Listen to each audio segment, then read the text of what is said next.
Evaluating a function means that we are going to determine a y value for a given value of x in that function. In my example, f of x equals x squared plus 2x minus 3, I want to evaluate that function when x equals 2. So notation-wise, I have f of 2.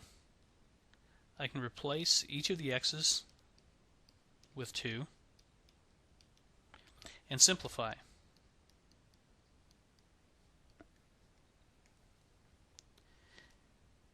I get a value of 5 for y when x is 2.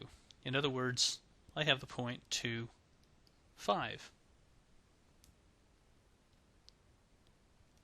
Let's try to evaluate the function for f of negative 2. Pause the video, calculate f of negative 2, and then come back to check your answer. F of negative 2 means we're going to replace x with negative 2 throughout the function and simplify.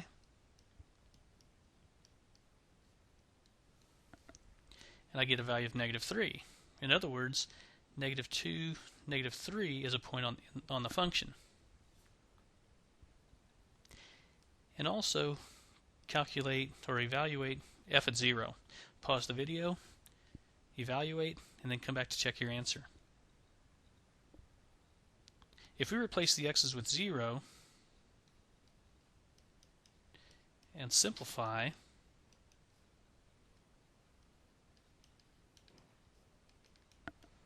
we get negative 3 for f of 0. In other words, 0, negative 3 is a point on the graph. Also notice that the x value is 0, which means that this point is on the y-axis. We call 0, negative 3, or we call the value negative 3, the y-intercept of the function. This is where the graph intersects the y-axis. If we look at a graph of this function, we can see that, for the first example I had, f of 2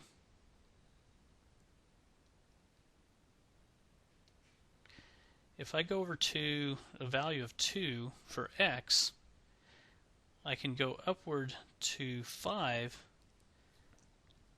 That's the point 2, 5. That's the value. That's the y value I found when x was 2. In the second example, x is negative 2. If I go over to an x value of negative 2 and go down to meet the graph, I meet the graph at negative 3. So the point negative 2, negative 3 is on the graph. We have y value of negative 3 when x is negative 2. And when we evaluated f of 0, we got a value of negative 3. Here on the graph, if I go to the x value of 0 and go to meet the graph, I meet the graph at 0, or meet the graph at negative 3. So the point 0, negative 3 is on the curve, and negative 3 would be the y-intercept of the graph, of the function.